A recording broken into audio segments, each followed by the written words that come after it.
Welcome to Employee Activation, the HR podcast that takes you into the minds of some of the world's brightest workforce strategists to find out how they make both their employees and their organizations thrive.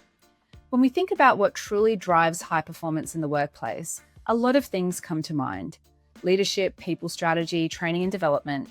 But what if the key to making everything work in unison isn't just business processes, but something deeper, something wired into our very brains? I'm Sia Cooperitsis, and today I'm joined by Sue Langley, a global expert in the science of human behaviour and workforce performance. As the CEO and founder of the Langley Group, Sue helps organisations apply neuroscience, emotional intelligence, and positive psychology to create environments where employees don't just work, they thrive. Her work spans across industries and countries where she's helped countless organisations unlock the full potential of their people through a deep understanding of how the brain works. Sue, welcome to the podcast. Thank you so much, Sarah. It's very good to be here. I am so excited about this discussion because I find neuroscience fascinating, particularly when it applies to the realm of workplaces and getting the most out of your people and making sure people feel truly supported and happy in their work environment. But before we jump into the meat and bones of that, I'd just like to learn a little bit more about you. You've built a career around understanding what makes people perform at their best. What took you down that path in the first place? Probably very different to other people, actually, because I didn't even do a degree until I was in my 20s and then my master's, etc. So I dropped out of college. I became a lorry driver. Then I traveled around the world for a year, and then I found myself back in the UK where I was living at the time, in a job that I seemed to do quite well at, and I was put in a leadership position. So I was in a leadership position at 23 with no training, no development, no idea how to be a leader. And I started learning about psychology, and I actually did a psychology A-level in the UK via distance education to try and learn about human behavior, of why we did the things we did. And interestingly, from that, what I used to do is I would close our office for our team once a month for half a day. And I would teach my team about what I'd learned around self-confidence and self-esteem and those sorts of things. Nothing to do with sales, but I taught them about themselves, if you like, based on what I was learning. So it was minimal, that I was teaching, but, it's the best I could do. And I taught them about things like motivation and why and well-being and those sorts of things. And I watched our profits double 2 years running. Wow. So I clearly realized very early then there was something to this thing around that if we are at our best, performance and profitability and those sorts of things follow. And so I suppose then when I moved to Australia, I was really interested in starting my own business. I still didn't have a degree in psychology, but I started my own business anyway.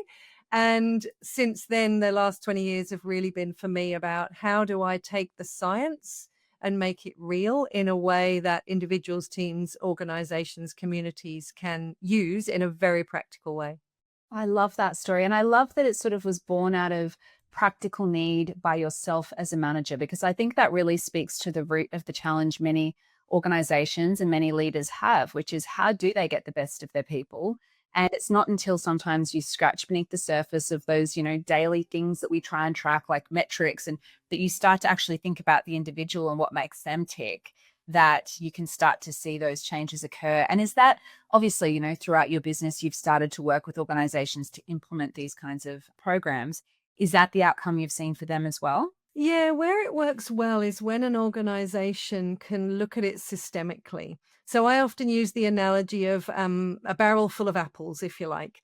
Yes, each individual little apple, we can give them some tools to make them nice and shiny and make sure their well-being's high so they can look after themselves. That's one thing. We can also do tools and activities around team cohesion and how people connect and how you lead your team so that you don't bruise and bash the other apples when you rub up against them, so to speak. But we also have to then look systemically of what is going on in the organization, because you can give tools to people in the organization as much as you like. But if they're being thrown back into a barrel that keeps shaking them around and bashing them and beating them, etc., then we're still not going to get the thriving. And that's for me what the area of positive organizational scholarship is about, which is a part of the positive psychology space, which is looking at what do the best organizations do for the individuals, the teams, the organizations, and the systems and processes that they might be working within. So you've mentioned positive psychology, and I know your work is rooted in this as well as neuroscience and emotional intelligence. Can you break down what that actually means for business leaders and how they can use it in practice? Yeah, so positive psychology is basically about human flourishing. So how do we get the best out of ourselves, teams, organizations? And it's the scientific study of human flourishing, basically. So as a leader, most of our programs we run are what's called positive leadership programs because we take all the ethos that comes out of that positive organizational scholarship research. The reason that the neuroscience piece really works for me is all of our programs are embedded in neuroscience because I did my master's in neuroscience of leadership and I find the brain hugely fascinating. Is when you understand how the brain works, you understand why the positive psychology research answers the questions as it does. It's not just because, ooh, let's experience some positive emotions, won't that be nice? But it's actually looking at what goes on in the brain around how people feel when their well-being is high, how their brain is working more effectively. Leaders can make better decisions. We can handle change better. We can self-regulate better so that we can be more strategic rather than impulsive. And the neuroscience research that we've got so far gives us so many really practical clues. Social neuroscience about why teams work or why they don't, social pain, social rejection, how that plays out. And certainly here in Australia at the moment, all the focus on psychosocial risks and hazards, that's again the deficit side. Well, hang on, if we were really talking to people about psychosocial benefits and building well-being education and learning, we wouldn't have the issues. We wouldn't have to worry about auditing for the what's wrong because we've already rectified it with the pull towards the positive. It's a really good point. And I'm also curious, how does it relate to the concept of skills as well? Because I find the conversation I have with a lot of leaders is how to get that blend of soft skills and hard skills right. And a lot of organizations and leaders really prioritize, the technical skills and experience when hiring and planning their workforce. What does the science tell us about what actually drives high performance in employees from a skill perspective as well? Do they go hand in hand? Well, they absolutely do. And I'm sure people listening to this, it's not going to be a surprise to them when I say that the soft skills, which I would rather be called essential skills because they're not soft, they're absolutely essential to what we do, is the thing that gets work done. And if you think about this for a moment, really simply, think about yourself when you're in a worst mood, whatever that worst mood is for you. Whether you're overwhelmed, you're stuck, you've got the blinkers on, you can't think clearly, you feel like you're heading towards burnout and you know you're not making good choices. You can't even figure out what to do next on your to-do list because you're so overwhelmed by the stuff that's not even made it there yet. You are not creative. You're probably not particularly nice to be around. You're probably not making smart choices. If you think about yourself in your best mood, whatever that is for you, I can guarantee you are much more helpful, altruistic, collaborative, supportive. You're able to think clearly. You power through stuff. You don't even need a to-do list because you are ticking things off. And this is what I love is this emotional component, this well-being, the emotional intelligence piece. It underpins everything, but we often don't. We don't prioritize it. And yet all of the research will tell us if we can help people really look after themselves, they will be more productive, they'll be more profitable, etc.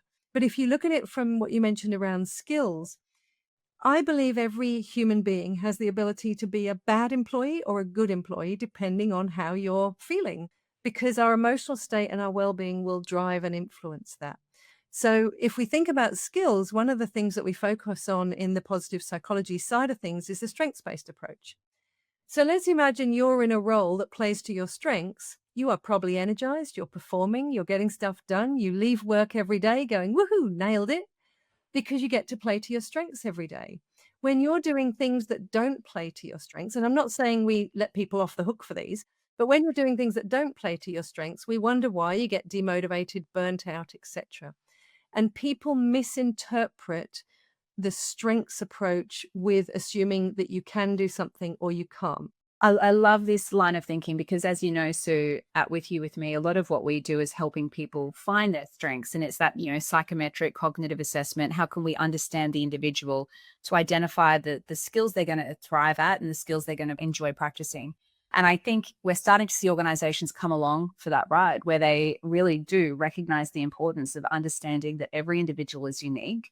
And if you want to get the most out of your people, you have to be putting them in an environment where they're naturally going to thrive. So I love hearing you talk about the role that positive psychology has in that as well, because I think that's sort of a natural evolution on from where we are currently with many of our customers. Well, I think what's really important about this sort of strengths-based approach is it doesn't pigeonhole people and put them in a box, of whether they're a blue or a green or they're high this or low this or whatever it happens to be, extrovert or introvert, etc. Because strengths can be used in different ways. You can have two people who are fabulous programmers, but they're using different strengths to be fabulous programmers. Two salespeople who are both brilliant. One's using competitive and one's using relationship deepener. But what's really important from, again, the research of positive psychology tells us all of this. We've got so much data on it now is if you can job craft around people's strengths so that they're using their strengths around 70% of the time in their role, they will come out as highly engaged on engagement surveys. And the reason I think that number, that 70% is really important is because it doesn't say 100%. So if I give you an example, I have narrator and spotlight as two of my top strengths. So put a camera in front of me or stick me on stage and ask me to tell stories and research and science and share anecdotes. I am really energized and happy. If you ask me to write, as in write a book chapter, which I've written 3, it takes so much energy. Now, you might read my book chapter and say, wow, that's really good. But I'm like, oh, please don't make me write another one because it drains me. Now, it doesn't mean to say I ignore it. I can still do it. I can do it well. But if you were to get me to do that all day, every day, I would soon be burnt out and I would be out of here. Everything that you're saying makes complete sense, Sue. And it's something like the examples that you've given, I think I can certainly relay them to my life and understand that, yes, that is absolutely correct. I'm curious how organizations and HR leaders get these kinds of programs over the line, because I know that HR is very stretched at the moment. We're in an economic climate where, budgets are tight. There are so many conflicting priorities, particularly with things like workforce evolution and the impact of AI and augmentation. And by nature, we all know this, but how do you actually get these programs over the line with your leadership so that you make a focused effort on getting the best out of your people through positive psychology? Look, it can be tough, and often it is a case of a 1-hour wellbeing webinar or something. The thing where it works is when it's embedded into every aspect. So a bit like the barrel we spoke about before that the apples are in. How do you weave it into the barrel, into the fabric? So we run a diploma of positive psychology and wellbeing, and one of our electives is positive HR. And so from that and the learning and people wanting more, we created a positive HR toolkit. And it's a way of saying to HR, how do you embed positive psychology principles into every aspect of the employee life cycle, from attraction, selection, recruitment, all the way through to potentially someone departing? And sometimes it's the little things that you will weave through that might give you a bigger impact. But what we know is if you can weave that positive psychology, positive leadership approach throughout everything, so performance conversations have a strengths-based edge to them. If somebody is underperforming, often we put them on a performance improvement plan and usually they end up leaving. But if we were approaching it from a strengths-based perspective, we would probably understand why that person isn't performing in their role. And if we're lucky, we can job craft or nicely help them move to something that does suit their strengths. So I think for me, it's about having a more holistic approach.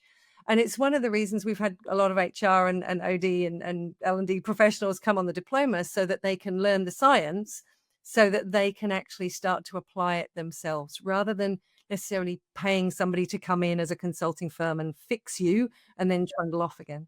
Well, and I think that's critical, isn't it? So that it's not a one-off program that you think is going to be a band-aid for all of your organizational problems moving forward. It is that sort of building it into the very fabric of the organization across everything that you do, which is so important.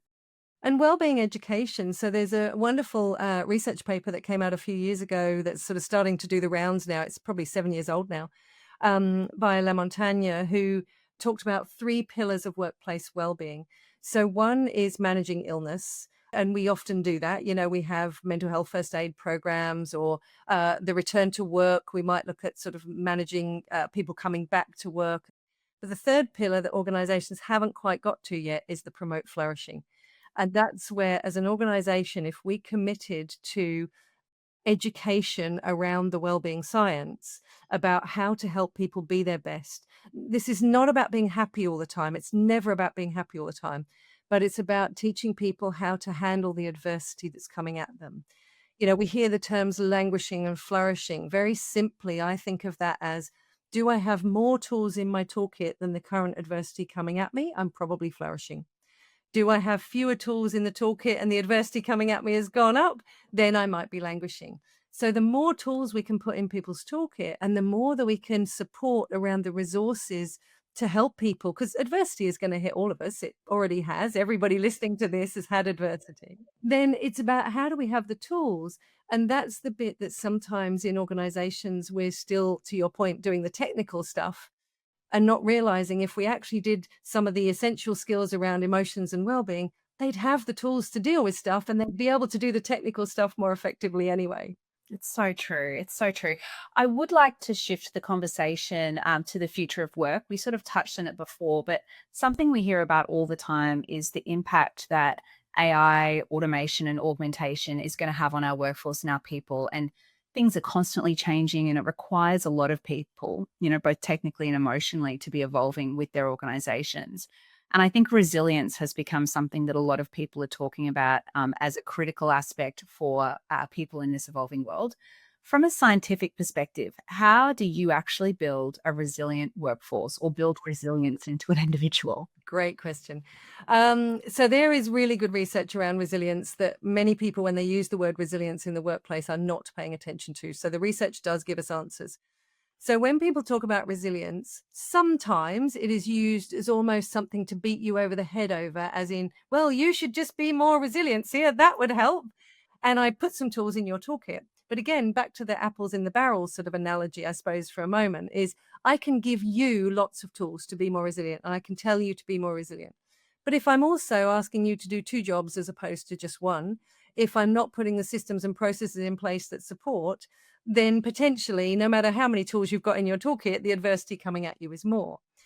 But here's the thing that I love that comes from the work of Michael Unger, who's one of the leaders in the positive psychology space on resilience at the moment, is he talks about two types of resilience.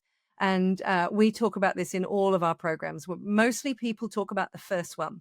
The first one is what he calls rugged.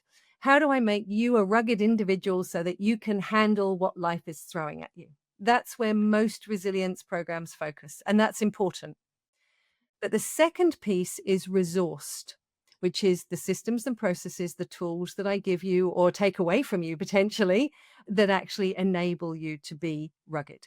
And I'm going to give you a quote that Michael Unger uses that I think is perfect to describe what I'm trying to explain here. John Kabat-Zinn has a quote that is beautiful that says, "You can't stop the waves, but anyone can learn how to surf." It's beautiful. I agree with it. It sounds lovely. Yes, that's the rugged. That's you learning how to surf, etc. Michael Unger adds, which I think is the resourced piece, which is really important, is, and yes, it's easier if you have a surfboard, a wetsuit, and a coach. It's so true. That's what resilience is. It's those two together. Yes, I've got to give you personally the tools to be more rugged and handle the adversity coming at you. And as an organization, I need to give you the resources. We do a certificate 4 in wellbeing science, and the certificate 4 in wellbeing science was deliberately so that organizations could offer it to their employees to give them tools, to give them a qualification and some tools to develop the rugged. But they've given them as a resource. They've basically said, we will pay for this for you, and we will give you these tools. We've got organizations who have shifted their internal policies and procedures and stick to them. Equally, there are some who don't. So I'll give you another example about the resourced piece. We had one organization who was one of the first organizations we'd worked with to come up with their own internal new ways of working that included shorter meetings.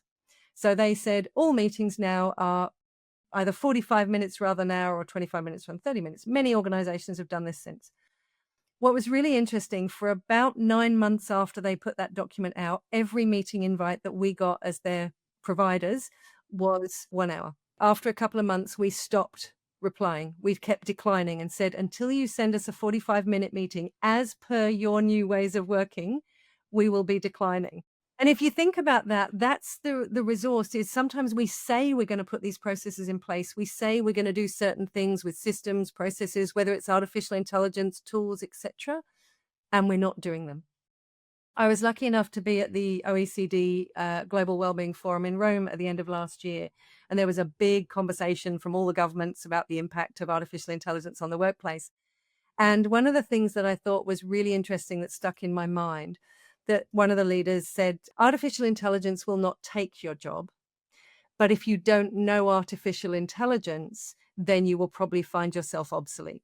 So it's not necessarily that artificial intelligence will take it from you, but if you know it, you'll be able to morph your job in order to be able to take advantage in a particular way. And I thought that was just a lovely way of framing it. It is. I love that one as well. And I think it rounds out beautifully to the last question that we like to ask all of our guests. And you kind of touched on it before when you were talking about promoting flourishing. And that is that, we all want our employees to thrive. We want them to flourish. But at the same time, as leaders in organizations, we also need to make sure that the organization's objectives are being met, of course. So what is your top tip for leaders out there who are looking to really activate their employees in the direction that an organization is going so that, the individual thrives, but the organization is also getting what they need? And I think for me, that's where the positive leadership comes in, because if leaders are having performance conversations based on strengths, they will get the results that they need. But equally, again, 3 of the key things that come out of creating a positive climate is gratitude, compassion, and forgiveness. So if you're in my team and you stuff up, I'm going to use forgiveness. I'm going to say, okay, you made a mistake. Let's have a conversation. If you stuff up again and you keep making the same mistake or you're not performing, I'm also going to use compassion to have a compassionate conversation where I say, this isn't appropriate. And again, if I've created the right climate, I can potentially handle that performance issue far more effectively from a strengths-based approach than I can by trying punitive situations, etc., that only lead to everybody, you wanting to quit and me still having an underperforming team because I've now got to recruit again. So for me, it's how does the leaders create this strengths-based approach to performance where you can still have serious performance conversations, but from a pull approach rather than a push. Fantastic. And so I've just found this conversation so incredibly insightful. I think it adds a new dimension to the work that we do. And I think leaders everywhere, certainly when they're looking at their people and when they're looking at their workforce and priorities, should not and cannot underestimate the importance of positive psychology. And you've articulated extraordinarily well why that is. So I just wanted to say thank you for sharing your perspective on this topic. And for listeners who want to learn more and learn all of the different things you've mentioned, books, I'm sure there's so many different resources we can have from you. We'll pop that onto the With You With Me website and the Employee Activation podcast page so that they can link through and connect with you if they want. And I just wanted to say thank you again. It was a wonderful conversation and hopefully we can get you back sometime. Thank you, Sue. Absolutely fabulous. I love chatting. Thanks, Sue.